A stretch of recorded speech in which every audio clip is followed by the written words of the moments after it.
Podíamos hacer We could hurt anyone, and no one could say anything about it.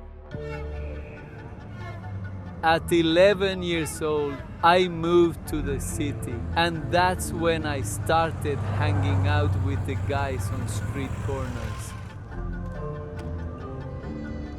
And they started introducing me to that kind of life. How to hurt people, doing many things like stealing, getting into drugs.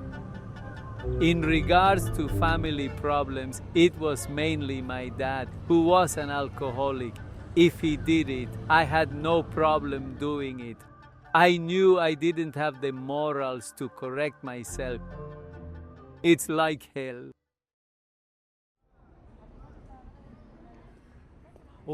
A friend who lived across the street from me, a neighbor, moved to that place. And he looked at me and said, "Marlon, you need Jesus Christ. He loves you." I said, "I don't care." And he reminded me of that truth every day. Until one day, after so long of living a life that was totally unbridled and empty, I went to an evangelistic meeting. We didn't go with the intention of knowing Jesus. But when I arrived at that place, that preacher with so much authority, speaking of Jesus, it impacted my heart. And I came forward and received Jesus Christ. I said, for me, that is the happiest day of my life. After I met Jesus Christ, everything changed. Everything, my depression and addictions, my lifestyle, my way of acting, my way of dressing, my way of seeing things, loving my family, loving the world, I felt new inside. When I was going to church, God put a motivation in my heart. I said, we need to preach the gospel in the streets. And I came to this corner that is behind me, and there we saw a need among many young people.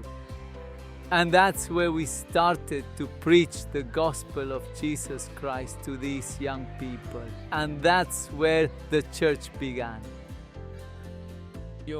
I was trained at the Institute of Church Planters.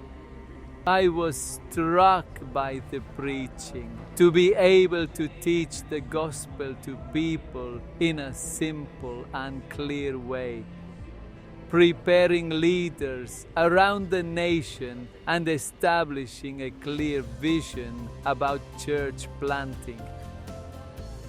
I believe that Jesus Christ can change people's hearts, and we would have a totally different Nicaragua.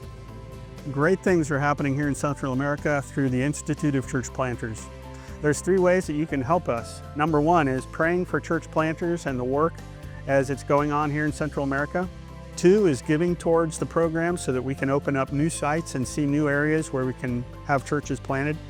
And 3, if you have a background in theological education, would you be willing to come down and teach some courses to our pastors? Would you come down and help accelerate church planting in Central America?